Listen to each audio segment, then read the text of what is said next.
오늘은 6월 1일입니다. 모처럼 만에 또 산을 올랐습니다. 숲은 여전히 푸르고 싱싱한 활력이 넘치고 새들은 변함없이 또 반갑게 저를 반겨주고 있습니다. 6월 1일은 이제 제가 카렌다를 보니까 6월은 호국 보훈의 달이죠. 나라를 찾기 위해서 애쓰셨던 분들, 그리고 나라를 지키기 위해서 목숨을 초계와 같이 버리셨던 분들, 그분들의 영령을 위로하고 또 그분들의 뜻을 받들어서 더욱더 대한민국이 발전할 수 있도록 우리 모두가 좀 의식을 새롭게 가져야 될 것 같고요. 요즘 자꾸 정치권에서 짜증나는 뉴스가 많이 나오는데 하루빨리 대한민국이 정상화되어서, 정치권도 정상화되어서 국민들이 살기 편안한 그런 나라가 되기를 간절히 바라고요. 정말 새들이 엄청나게 반겨주는데요. 과하게 반겨주는 것 같습니다. 여튼 이곳은 이제 제 고향 땅입니다. 영광군 일대가 되겠는데요. 저희 추억과 공포가 공존하는 곳이 되겠습니다. 왜냐하면 제가 2006년인가 7년경에 이곳에 이제 산행을 와서, 그때는 이제 뭐 탐난을 온 것은 아니고 해수욕장에 이제 가족과 함께 놀러를 왔습니다만은, 잠시 짬을 내서 산을 올라가지고 아주 검은 단엽 한 촉을 체란을 했죠. 그런데 이제 숲이 어둡다 보니까 갱이질을 열심히 하고 있는데 뭐가 막 뒤통수가 막 따끔따끔 하더라고요. 아이고, 아차, 이거 땡삐구나. 수없이 쏘였습니다. 그래가지고 이제 그 한 촉의 난을 들고 냅다 튀었죠. 무사히 내려와서 병원에서 이제 주사를 맞았습니다만은, 그 난 한 촉이 나중에 아주 붉은 빛이 나는 부활을 피웠죠. 하지만 안타깝게도 환희의 기쁨도 잠시, 제가 늘상 말씀드립니다만은 그 과욕으로 인한, 과비로 인해서 안타깝게 유세차 떠나고 말았습니다. 여튼 그 산지를 또 올랐는데요. 역시 숲은 그대로 있습니다. 변함이 없습니다.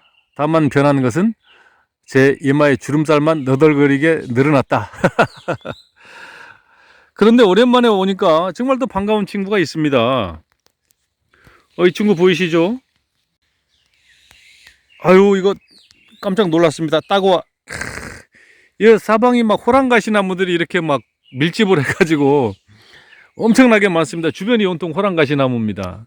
뭐 구골목이라는 약재로 이름이 높기도 합니다만은, 지금은 저를 막 찔러대는 바람에 조심스럽습니다. 언뜻 보기에도 이게 뭐 색감이 좀 다르죠? 좀 확대를 해보겠습니다.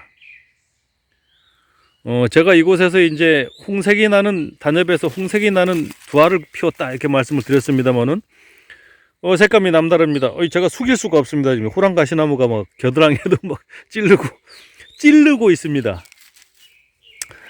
느낌이 뭔가 다르죠? 단엽은 아니고 두알을 피울 만한 난 같지는 않습니다만은, 어쨌든 색감이 좀 다른 것 같습니다. 느낌이 좀 쎄합니다. 지금 6월이기 때문에 지난해에 미처 못 컸던 부분들이 이제 자라는 과정에서 이게 서반처럼 이런 무늬가 나오는 것은 아닌가, 이렇게 생각을 할 수도 있습니다만은, 어쨌든 느낌이 상당히 좋습니다. 잎도 후육질이죠. 바닥바닥하게 좋습니다. 제가 전에 만났던 그 난과는 조금 다릅니다만은, 어쨌든 이곳이 좋은 색화가 났던 산지이다 보니까 이런 친구들도 상당히 기대감 있게 다가오는데요. 여튼 뭔가 좀 느낌이 좋은 그런 친구를 만날 것만 같은 그런 생각이 듭니다. 내가 얘기할 때마다 저 친구 뒤에서 꽥꽥거리는 바람에 하여튼 시끄럽습니다. 먼 발치에서 언뜻 보면 화려한 서방 같은 그런 난입니다. 더구나 이제 해가 먹구름에 가려져 있어서 어두운 숲이다 보니까 이렇게 조금 색감이 좀 연한 개체들은 금방 눈에 띄는데요. 요새 사이트를 보면은 이런 난을 뭐 서반이라고 해서 판매 사이트에 올리시는 분들도 제가 보았습니다. 손등 모기가 그새 물었습니다. 가려, 지금 침을 3번 발랐는데도 안 됩니다. 가렵습니다. 여튼 이 잎색 자체가 이제 상당히 검은 빛이기 때문에 새로 나와서 자라 올라오는 이 신화의 무늬는 더 연하게 보이죠. 왜냐하면 이제 생장 기간이어서 급격하게 지난해에 미처 못 자랐던 자그마한 신화가 쭉 올라오는 과정에서 미처 엽록체를 다 형성을 하지 못하고 지금 자라는 과정이어서 이렇게 서반처럼 보인다. 흔히 말하는 기부 서반이라고 부를 수 있을 정도로 색이 아주 좋습니다. 하지만 이것은 근본적인 무늬라기보다는 이 검은빛이 나는 엽색에서 급격히 자라는 신화의 자람 현상이다. 아직 엽록체가 미처 형성되지 못한 상태이지 진성 무늬는 아니다. 저는 이렇게 판단을 하고 있습니다. 뭐 구독자 여러분들 판단마다 다르시겠습니다만은 하여튼 뭐 저는 그런 식으로 이제 해석을 하고 이런 친구들은 이제 잘 자라서 성쪽이 되면 이렇게 되지 않겠습니까? 하여튼 뭐 갑론을박은 많으실 것으로 보입니다. 어떤 분께서 지난해에도 지난 여름이죠. 생강건을 좀 자란 것을 판매를 해야지 되지 않겠느냐 이렇게 영상을 찍었더니 전화를 해가지고 막 흥분을 하셨더라고요. 참. 하여튼 뭐 보시는 마다 관점은 다르겠습니다만은 어느 정도 그래도 정확한 정보 전달을 하는 것은 어찌 보면 난을 먼저 앞서서 알고 있는 어떤 그 탓이다. 죄는 아닐 것 같고요. 하여튼 뭐 조금 섬세하고 좋은 정보를 구독자 여러분께 전해드리기 위해서 더 노력하겠습니다. 저의 생각입니다. 방금 전에 제가 신화가 자라는 과정에서 성장반이다. 아직 엽록체가 형성되지 않은 부분이다. 이렇게 촬영을 하고 막 돌아서 왔습니다만은 잠시 산을 오르다가 다시 한 친구를 만났습니다. 조금 확대를 해볼까요? 자, 같은 기부 쪽에 막 자라는 것처럼 보이긴 합니다만은 이 친구는 이제 아까 그 무늬와는 좀 확연히 다르죠. 잎 가장자리로 이렇게 밀려 나가면서 반이 남아 있고요. 밑에 기부 쪽은 상당히 좀 강하죠. 이것은 제가 볼 때는 무늬다. 서반 무늬가 확실하다. 이렇게 생각이 듭니다. 하여튼 뭐 보신 견해마다 다르겠습니다만은 그 전에 소멸되어 있는 흔적을 봐도 그렇고 또 갑자기 자라난 난은 아니죠. 이미 지난해에 다 자라서 성촉이 되어 있는 상태의 기부 쪽의 모습이 이렇다. 이것은 자라는 과정에서 엽록체가 형성되지 않은 성장반과는 달리 이것은 서반이 맞다. 이런 생각이 듭니다. 제가 예전에 여기서 홍화가 피는 두화개체를 체란을 한 지역이라고 말씀을 드렸는데 상당히 색화의 가능성이 있을 것 같은 그런 개체들이 제법 보이는 것 같습니다. 예쁘네요. 갈등이 후두부를 강하게 강타하는 그런 난초를 한 친구 만났습니다. 쭈그리고 있으니까 숨이 찹니다. 이 친구는 이제 잎이 상당히 후육질입니다. 좋죠. 떡잎을 보니 떡잎도 이렇게 생겼습니다. 거의 단엽성의 잎처럼 이렇게 생겼는데요.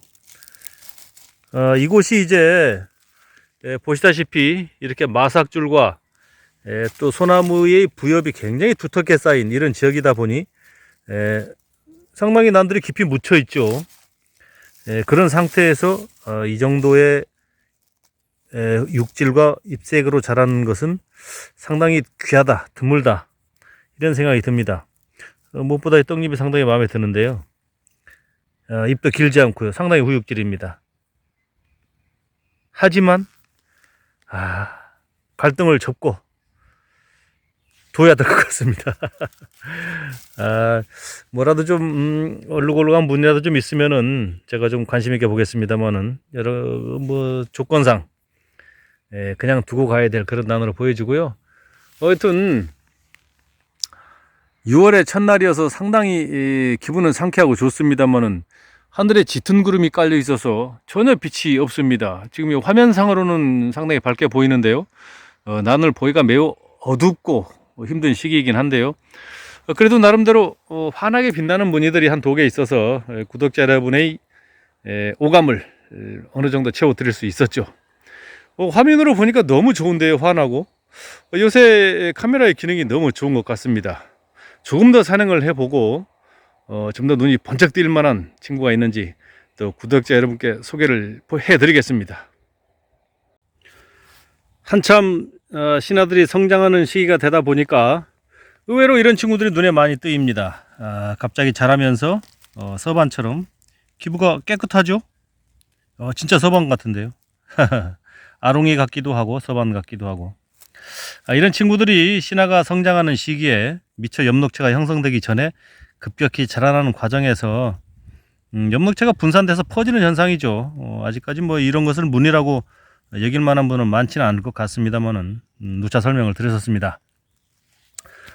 여튼 이제야 조금씩 해가 먹구름이 벗어지면서 햇빛이 투과되고 있습니다. 아주 밝고 좋습니다. 나무숲 사이로 불어오는 바람이 산들산들 너무 상쾌한 하루고요. 제가 아까 초반에 말씀을 드리려고 했습니다만은 잠깐 말씀을 못 드렸습니다. 지난 영상에서 제가 아침 산책길에 논계제 변영루 시인의 논계라는 시를 소개를 드리면서 논계의 배경지가 백마강이다 이렇게 말씀을 드렸더니 어떤 구독자님께서 논계 백마강 하고 물음표를 해 놓으셨더라고요. 그래서 제가 아차 싶어 가지고 이분께서 정말 나를 자존심을 건드리지 않기 위해서 잘못된 오류를 물음표를 달아 주셨구나, 제가 이렇게 캐치를 했죠. 그래서 급격히 다시 한번 확인을 해본 결과 논계의 배경지는 진주 남강이다. 그리고 진주 남강의 촉송루라는 곳이 배경지다. 이거 확인할 수 있었습니다. 다시 한번 제가 백마강이라고 얘기했던 점에 대해서 정정의 말씀과 더불어 해량하여 주십사, 이렇게 또 사과 말씀을 드리고요. 제가 가만히 생각을 해보니까 캐캐 묵은 그 하드웨어 쫙 깊은 곳에서 파일들을 끄집어내다 보니까 하드웨어가 버퍼링이 온 것 같습니다. 오류가 왔습니다. 가만히 곰곰 생각해 보니까 제가 흥얼흥얼하면서 뭐 백마강아, 뭐 저 희미한 달밤아, 뭐 노래를 하면서 다니다 보니까 이제 이게 뭡니까, 삼천궁녀가 몸을 던졌던 백마강의 낙화암, 그거와 헷갈리지 않았나, 가만히 생각해 보니까 그런 것 같습니다. 그래서 배경지가 백마강의 낙화암에 삼천궁녀가 투신했던 그 배경과 논계가 몸을 던졌던 진주의 남강 촉성루, 이것을 제가 확실히 다시 한번 하드웨어에 저장하는 계기가 되었습니다. 오류를 바로 잡아주신 구독자님께 다시 한번 감사의 말씀 드리고요. 여튼 저희 자존심을 다치지 않게 하기 위해서 최대한 말씀을 절제하고 물음표만 남겨주신 구독자님께 감사의 말씀 드립니다. 어쨌든 그렇죠. 기억이라는 것이 이제 오래되면 좀 꼬이기도 하고 그렇습니다만은, 지난 서울시장 때 오세훈 시장이 한 말 있지 않습니까? 말 대답하기 곤란할 때는 사람은 기억 앞에 겸손해야 됩니다, 이런 말을 하더라고요. 참 무슨 말 같지도 않은 소리를 참 듣고 참 너트로 숨을 웃었습니다만은, 여튼 기억이라는 것이 또 사실 그렇죠. 세월이 좀 오래 흐르다 보면 가물가물할 때도 있고, 또 저처럼 기억에 오류가 얽힐 때도 있고 그런 것 같습니다. 해량하여 주시리라 믿고, 여튼 오늘도 이렇다 할 신봉사가 눈을 번쩍 뜰 만한 그런 개안할 만한 난은 없었습니다만은, 나름대로 신화를 보는 즐거움이 있었고요. 또 구독자 여러분께 심심치 않은 자연의 배경을 또 전달해 드릴 수 있었다는 점에서 또 즐거웠습니다. 그리고 저에게는 또 마지막 히든 카드가 있죠. 바로 이겁니다. 오늘의 히든 카드, 취나물 한 봉지. 이게 이제 머리 부분, 연한 부분만 뜯었기 때문에 이 친구는 이제 좀 오래 삶아야 될 것 같죠. 잘 데쳐서 또 이거에 껄리 한 잔, 장수하는 거 껄리 한 잔 하면은 또 오늘 밤도 행복에 젖겠죠. 이 말씀을 드리니까 또 갑자기 의문에 떡실신 당하시는 구독자분들 계시는데요. 너무 부러워하지는 마시고요. 하여튼 오늘도 상쾌한 하루가 지나쳐 가고 있습니다. 6월 하는 날 좀 더 아름답고 활기차고 행복하게 보내시길 바라면서 오늘 영상은 이만 닫겠습니다. 잠시 하드웨어의 버퍼링이 왔던 녹재였습니다.